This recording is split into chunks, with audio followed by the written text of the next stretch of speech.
Hello friends. आज के इस सेशन में आपका बहुत बहुत स्वागत है। ये यूपी स्पेशल का एपिसोड नंबर 8 होगा। इससे पहले हम लोगों ने 7 एपिसोड को कंप्लीट कर लिया है। कुल मिलाकर 100 सवालों को अच्छे से पढ़ लिया है। यूपी स्पेशल टॉप 500 सवालों को आप जरूर अटेम्प्ट करके जाइए। आपके जो भी एग्जाम होंगे यूपी स्पेशल अगर उसमें सिलेबस है तो निश्चित रूप से यहाँ से सवाल आपको जरूर मिल जाएंगे। इसको भूल कर भी छोड़िएगा मत। तो चलिए शुरू करते हैं। ये देखिए सवाल कहाँ कहाँ से लिए गए। पिछले 30 सालों में यूपी के इतिहास में जितनी भी भर्तियां हुई सब के सब सवाल एक जगह ले लिए गए हैं। तो चलिए क्वेश्चन को शुरू करते हैं। Question number 101। इसके पहले 100 सवालों को हम लोगों ने पढ़ लिया है। सवाल है, आप सवाल को देखिए, वीडियो को पॉज करिए और आंसर बताइए, उसके बाद एक्सप्लेनेशन को पढ़िए। उत्तर प्रदेश के उष्णकटिबंधीय नम पर्णपाती वनों में पेड़ों की प्रमुख प्रजाति कौन सी है? तो अभी उसके पहले कुछ क्वेश्चन पहले हम लोगों ने पढ़ा था कि उत्तर प्रदेश में जो जलवायु है ना उष्णकटिबंधीय है, और वहाँ यहाँ पर जो वनस्पतियाँ पाई जाती हैं पर्णपाती वनस्पतियाँ पाई जाती हैं, यानी कि ये ग्रीष्म काल से पहले अपनी पत्तियों को गिरा देती है। तो यहाँ पूछा है कि अधिकतर कौन सी प्रजाति है पेड़ों की। यहाँ पर ऑप्शन आपका है बिर्च, सागौन, ओक, देवदार। तो आप बताइए इसमें से कौन सा सही होना चाहिए। ऑप्शन आपका बी है सागौन। यहाँ पर सागौन देखिए बहुत सारे पौधे हैं जैसे साल, सागौन, नीम, बबूल, ये सब जो है पर्णपाती वनों की वनस्पतियां हैं। तो सबसे ज्यादा कौन इसमें से ऑप्शन सही होगा आपका सागौन। इसके अलावा साल भी सही होना चाहिए, अगर साल भी ऑप्शन होता तब भी वो सही हो जाता। तो चलिए अगला सवाल देखते हैं। निम्नलिखित में से कौन सी प्रजाति उत्तर प्रदेश में संकटग्रस्त के रूप में वर्गीकृत है? तो आप बताइए इसमें से कौन सा ऑप्शन सही होगा। आप पढ़कर अच्छे से बताइए, वीडियो को पॉज करके बताइए। ए ऑप्शन है सफेद पीठ वाला गिद्ध, दलदली हिरण, भारतीय घड़ियाल, पतला चोंच वाला गिद्ध। तो आप बताइए इसमें से ऑप्शन कौन सा सही होगा। तो देखिए ये जितने भी दिए गए हैं ना जीव, इन सब के सब क्या है, ये जो है संकटग्रस्त श्रेणी में है, और संकटग्रस्त श्रेणी में है, लेकिन ये भारत सरकार के द्वारा सूचीबद्ध किए गए हैं। भारत सरकार की सूची में संकटग्रस्त श्रेणी में ये शामिल किए गए हैं, लेकिन उत्तर प्रदेश की सरकार ने इनको अभी ऐसा फिलहाल कोई सूची में नामित नहीं किया है। तो यहाँ पर देख लीजिए कोई भी ऑप्शन इसमें से सही नहीं होना चाहिए। देखिए एक सवाल यहाँ पर पूछ रहा है दलदली हिरण। आपको ये लग रहा होगा दलदली हिरण क्या होते हैं। तो भारत उत्तर प्रदेश का जो राजकीय पशु है वही दलदली हिरण होता है। राजकीय पशु कमेंट करके बताइए कौन सा है। अगला सवाल है 103वां सवाल। उत्तर प्रदेश का दूसरा सबसे बड़ा टाइगर रिजर्व कौन सा है? दूसरा सबसे बड़ा टाइगर रिजर्व, पहला सबसे बड़ा टाइगर रिजर्व आप जानते होंगे, तो यहाँ पर दूसरा पूछ रहा है। ऑप्शन को देखकर बताइए, आप अच्छे से बताइए, इसको सवाल को आप गलत मत करिए। दुधवा टाइगर रिजर्व ऑप्शन में है, दुधवा टाइगर रिजर्व। दूसरा है रानीपुर टाइगर रिजर्व, और आपका सी Pilibhit tiger reserve, Amangarh tiger reserve. तो आप बताइए ऑप्शन में से कौन सा सही होगा। यहाँ पर ऑप्शन सी सही होगा। दूसरा सबसे बड़ा टाइगर रिजर्व आपका पीलीभीत टाइगर रिजर्व है, जो कि पीलीभीत जनपद में है। अगर सबसे बड़ा टाइगर रिजर्व पूछ ले तो दुधवा टाइगर रिजर्व उत्तर प्रदेश का एकमात्र नेशनल पार्क भी है। एकमात्र नेशनल पार्क यही है, दुधवा टाइगर रिजर्व। कहाँ पर है? तो लखीमपुर खीरी जनपद में। उत्तर प्रदेश देखिए यहाँ पर एक सवाल और बन सकता है कि उत्तर प्रदेश में कितने टाइगर रिजर्व घोषित किए गए अभी तक। तो उत्तर प्रदेश में 4 टाइगर रिजर्व घोषित किए गए हैं। टाइगर के लिए 4 क्षेत्र आरक्षित किए गए हैं। कौन कौन सा है आपको अभी आप प्रश्न आगे मिलेंगे इससे संबंधित। तो चलिए अगला सवाल देखते हैं। उत्तर प्रदेश में इसके कुल भौगोलिक क्षेत्र का लगभग कितना भाग वन और वृक्षों से घिरा हुआ है?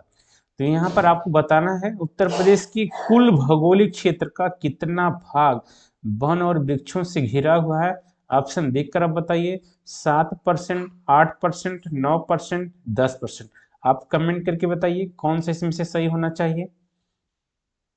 तो देखिए 9.18% है।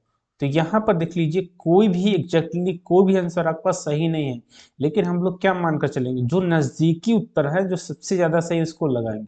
तो यहाँ पर आपका सी सही होना चाहिए।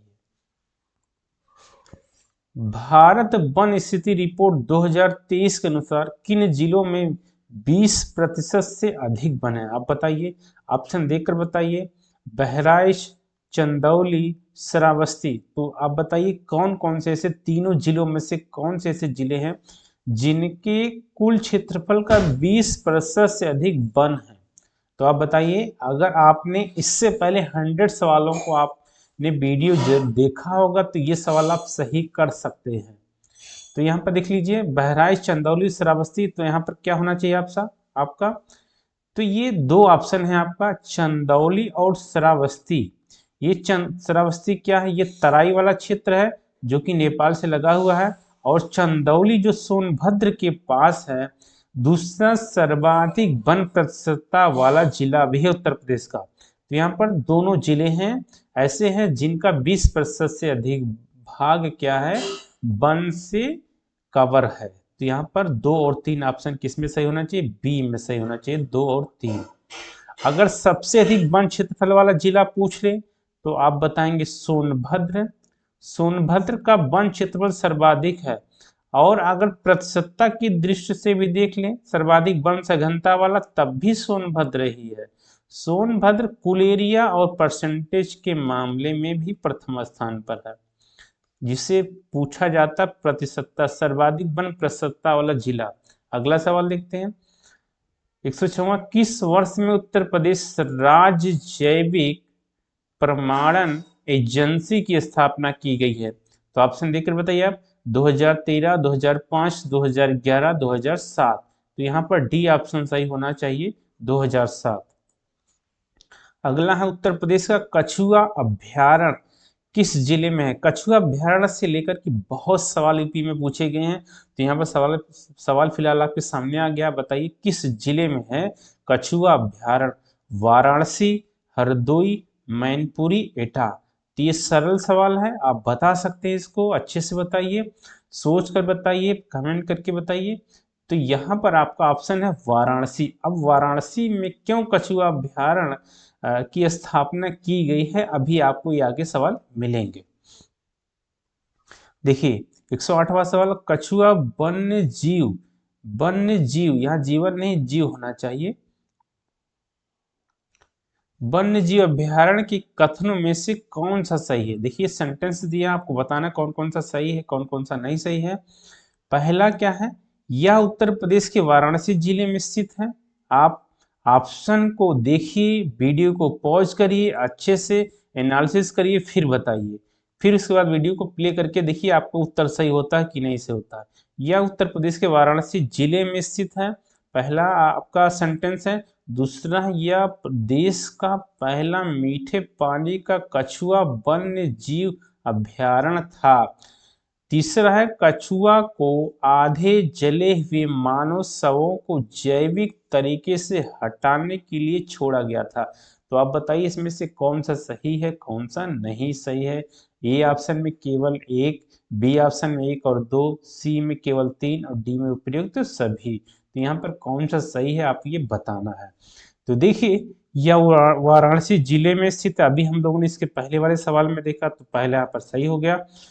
दूसरा, वाराणसी जिले में स्थित है और कहां पर है? गंगा नदी, गंगा नदी जहां वरुणा और गंगा नदी मिलती हैं वाराणसी में, वहां पर इसको स्थापित किया गया है। क्योंकि जो कछुआ होता है जलीय जीव होता है, इसलिए उसको जो जलीय अभ्यारण्य ही मिलना चाहिए। और चूंकि नदी जो होती है वो मीठे पानी का स्रोत मानी जाती है, खारे पानी का स्रोत नहीं। खारे पानी का स्रोत कौन कौन से होते हैं? जैसे आपका होता समुद्री वाला एरिया, या ऐसा एरिया जो मरुस्थलीय क्षेत्र में हो।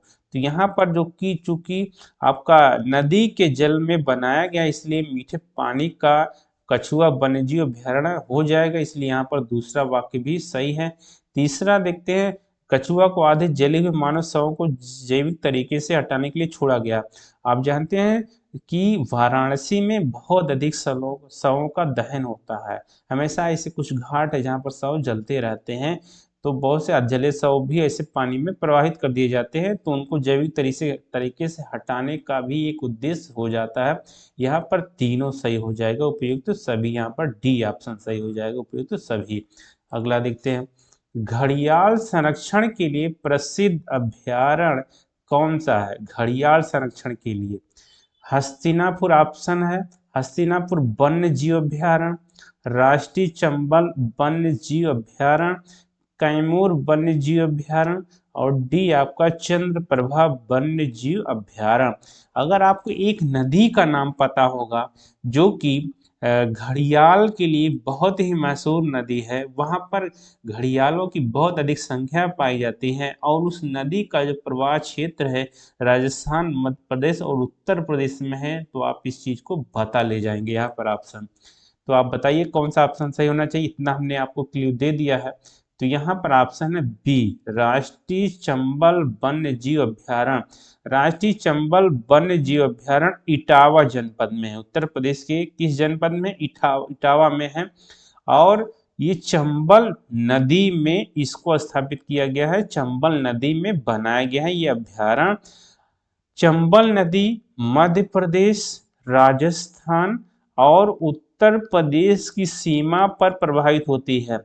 मध्य प्रदेश और राजस्थान से प्रवाहित होते हुए चंबल नदी इटावा में ही यमुना नदी से मिल जाती है। चंबल नदी अपने गहरे गाज के लिए जानी जाती है, बहुत गहरी घाटी का निर्माण करती हुए प्रवाहित होती है।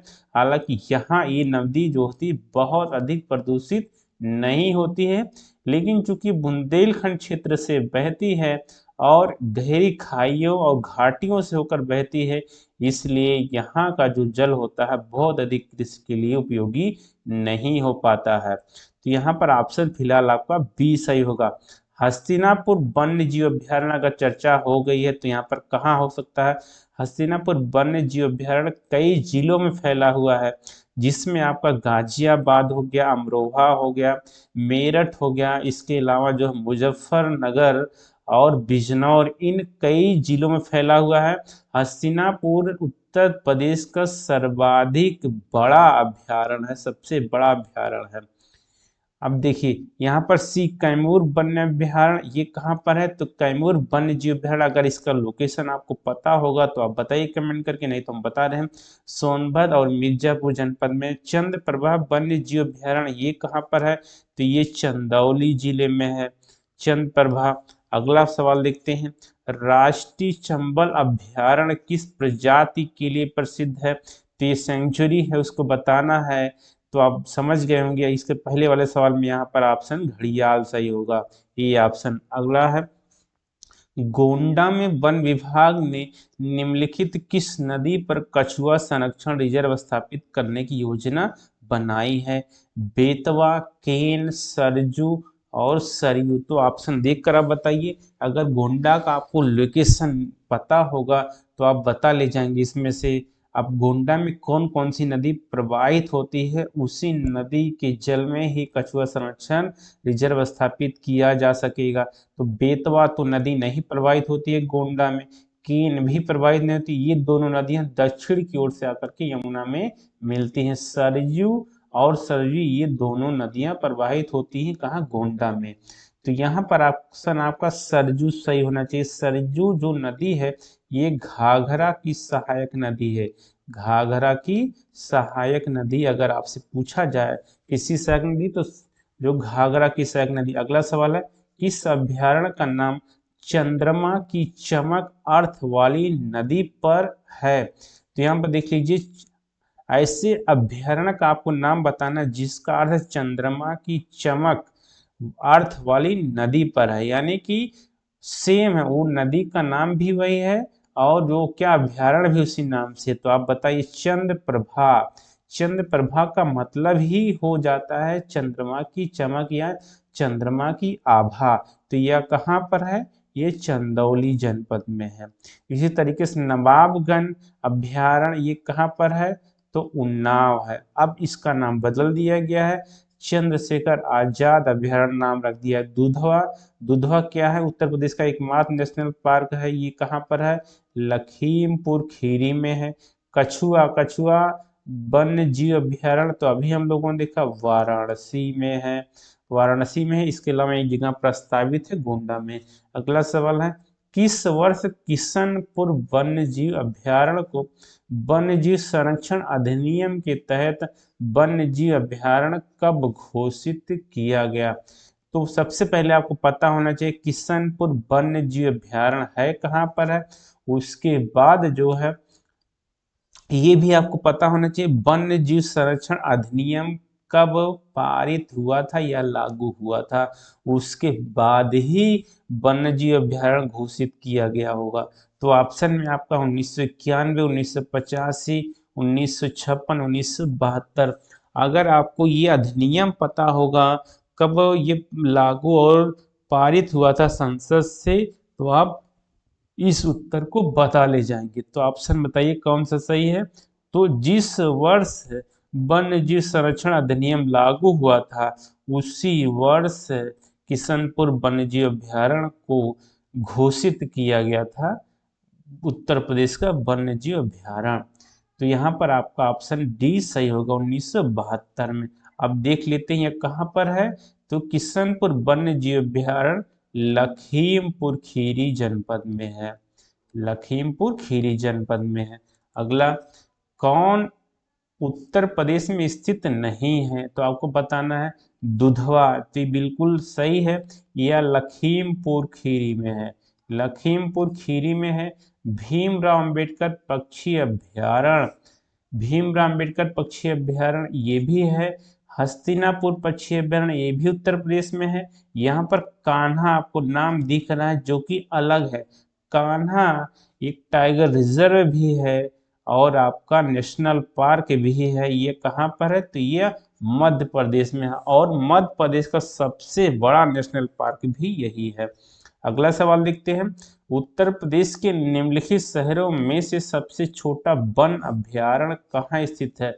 सबसे छोटा वाइल्ड लाइफ सेंचुरी कौन सा है? तो ऑप्शन में आपका राष्ट्रीय चंबल पटना पक्षी अभ्यारण्य, राष्ट्रीय चंबल अभ्यारण्य, इसको आप पूरा समझिएगा अभ्यारण्य, सुहेलवा अभ्यारण्य, अभ्यारण्य सूर सरोवर अभ्यारण्य, आप इसको समझिएगा। तो आप यहाँ पर बताइए कौन सा सबसे छोटा है। सबसे बड़ा हमने बता दिया है इसके पहले वाले सवाल में, आप पूछ रहा सबसे छोटा, तो आप बताइए कौन सा इसमें से सबसे छोटा। सबसे छोटा जो है पटना पक्षी अभ्यारण्य है और पटना पक्षी अभ्यारण्य ये जो है पश्चिमी उत्तर प्रदेश में है, पश्चिमी उत्तर प्रदेश में, और जनपद का नाम है एटा। इसी तरीके से राष्ट्रीय चंबल अभ्यारण्य तो हम लोगों ने चर्चा कर लिया था, यह कहाँ पर है? इटावा में है। सुहेलवा, सुहेलवा पक्षी अभ्यारण्य यह कहाँ पर है? तो उत्तर प्रदेश के बलरामपुर जनपद में है। इसी तरीके से सूर सरोवर पक्षी अभ्यारण्य अगर आपसे पूछ ले तो आपको पता होना चाहिए यह आगरा में है और यह क्या है? एक वेटलैंड भी है, रामसर साइट भी है।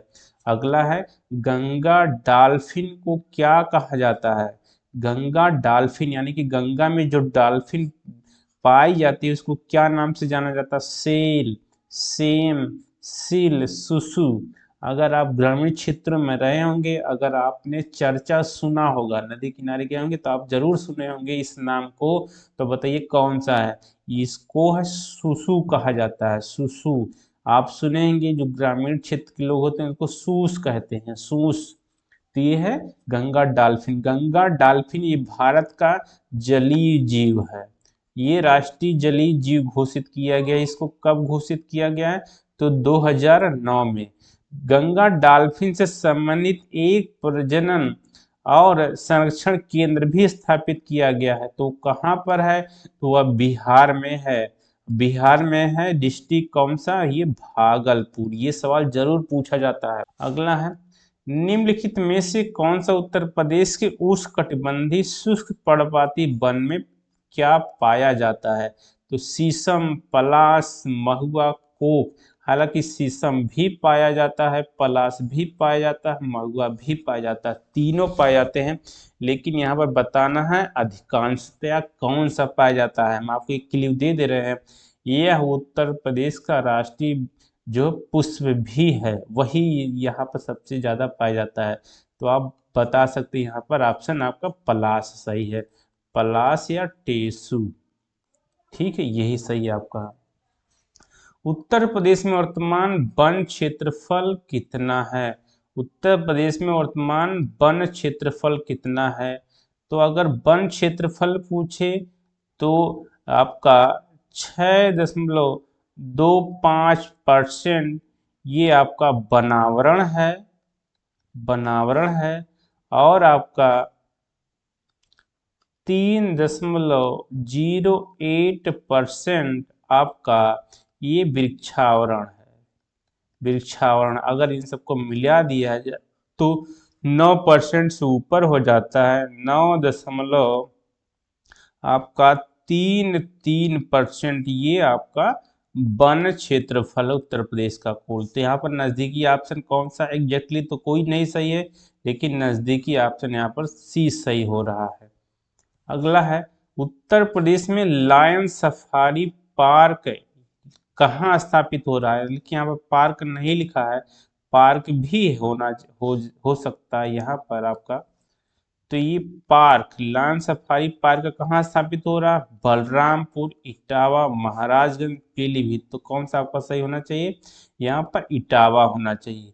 यह 2006 में ही प्रपोजल दे दिया गया था कि लायन सफारी पार्क स्थापित होगा, लेकिन कार्य आरंभ होते 2012 आ गया था, 6 साल बाद शुरू हुआ।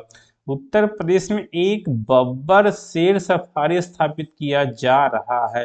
ये देख लीजिए सवाल कितनी बार रिपीट हुआ है, 2013, 2013, 2013, 2016, कई बार यह सवाल रिपीट हुआ है। तो आप बताइए पीसीएस में भी, यूपीटीपीएससी में भी, कांस्टेबल में भी, पीसीएस प्री में भी बहुत जगह सवाल पूछा गया है। तो बब्बर शेर सफारी तो वही लायन सफारी पार्क जो है वही यहाँ पर सवाल पूछ रहा है इटावा में। तो यहाँ पर ऑप्शन आपका बी सही होगा। अगला है, उत्तर प्रदेश में कितने टाइगर रिजर्व हैं? 2, 3, 4, 5। तो बताइए कितने टाइगर रिजर्व हैं उत्तर प्रदेश में? उत्तर प्रदेश में जो टाइगर रिजर्व है वो उनकी संख्या 4 है। तो सबसे पहले देख लेते हैं कौन कौन से हैं। पहला है Dudhwa, Dudhwa tiger reserve, tiger reserve Dudhwa. दूसरा आपका है अमानगढ़, अमानगढ़ टाइगर रिजर्व। तीसरा है आपका पीलीभीत, पीलीभीत टाइगर रिजर्व। ये कहाँ पर? पीलीभीत जनपद में। और अमानगढ़ जो है वह बिजनौर जनपद में। चौथा है जो अंतिम रूप से घोषित किया गया है वह है Ranipur tiger reserve, tiger reserve. यह जो है चौथा लास्ट है और यह कहाँ पर है? तो यहाँ चित्रकूट जनपद में है, चित्रकूट जनपद में। तो उत्तर प्रदेश में टोटल जो टाइगर रिजर्व है वो 4 है। सबसे बड़ा इसमें से दुधवा टाइगर रिजर्व है जो कि उत्तर प्रदेश का एकमात्र नेशनल पार्क है। अगला सवाल है, निम्न में से कौन से बाघ अभ्यारण्य टाइगर रिजर्व उत्तर प्रदेश में स्थित है? इसके पहले हमको आप एक सवाल बताइए, उसका आंसर टाइगर प्रोजेक्ट कब शुरू किया गया था? टाइगर प्रोजेक्ट, टाइगर प्रोजेक्ट कब शुरू किया गया था? कब और कहां से शुरू किया गया था? टाइगर प्रोजेक्ट की घोषणा कब शुरू हुई थी? तो यहाँ पर देखिए कौन से अभ्यारण्य उत्तर प्रदेश में स्थित है? दुधवा, कान्हा, अमानगढ़, बांधवगढ़।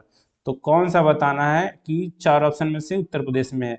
तो दुधवा तो उत्तर प्रदेश में है, कान्हा ये एमपी में है, यूपी में नहीं, अमानगढ़ तो यूपी में है, सही हो गया। बांधवगढ़ भी कहाँ है? एमपी में, तो ये नहीं सही है, इसलिए ऑप्शन गलत हो गया। पीलीभीत उत्तर प्रदेश में है, सही है। बांदीपुर क्या उत्तर प्रदेश में? नहीं, गलत है। यह कहाँ है? यह कर्नाटक में है, तो ये गलत हो जाएगा बी वाला भी। रणथंभौर यह कहाँ पर है? राजस्थान में है। राजाजी कहाँ पर है? तो यह भी उत्तराखंड में है। तो इस तरीके से बी भी गलत हो गया। चारों के चारों यूपी में होना चाहिए पूछ रहे हैं। अमानगढ़ ये सही है, लेकिन बांधवगढ़ ये एमपी में है, सही नहीं है। पीलीभीत भी सही है, बांदीपुर कर्नाटक में हम लोगों ने देख लिया। तो यहाँ पर सी वाला देखिए, दुधवा, अमानगढ़ और पीलीभीत, ये तीनों के तीनों क्या टाइगर रिजर्व है और कहाँ पर है? तो ये उत्तर प्रदेश में है। अमानगढ़ चर्चा हो ही गई थी, या कहाँ पर है? या बिजनौर जनपद में है। ये हो गया। इसके अलावा एक और टाइगर रिजर्व हमने बताया, वो कौन सा है? रानीपुर टाइगर रिजर्व, ये चित्रकूट में है। अगला सवाल, निम्नलिखित में से किस प्रजाति के सफल स्थानांतरण के लिए दुधवा उद्यान जाना जाता है? किस प्रजाति के सफल स्थानांतरण के लिए दुधवा उद्यान जाना जाता है? सवाल पे बहुत ज्यादा मत जाइए, बस इतना समझ लीजिए कि दुधवा राष्ट्रीय उद्यान किस लिए प्रसिद्ध है। अगर आप ये जानते होंगे तो सवाल आप सही कर ले जाएंगे। तो हालांकि डायरेक्टली नहीं दिया है उत्तर आपको। देखिए ऑप्शन क्या है? तेंदुआ, हाथी, गिद्ध, एक सींग वाला गैंडा। तो आप बताइए किसके लिए प्रसिद्ध है दुधवा नेशनल पार्क?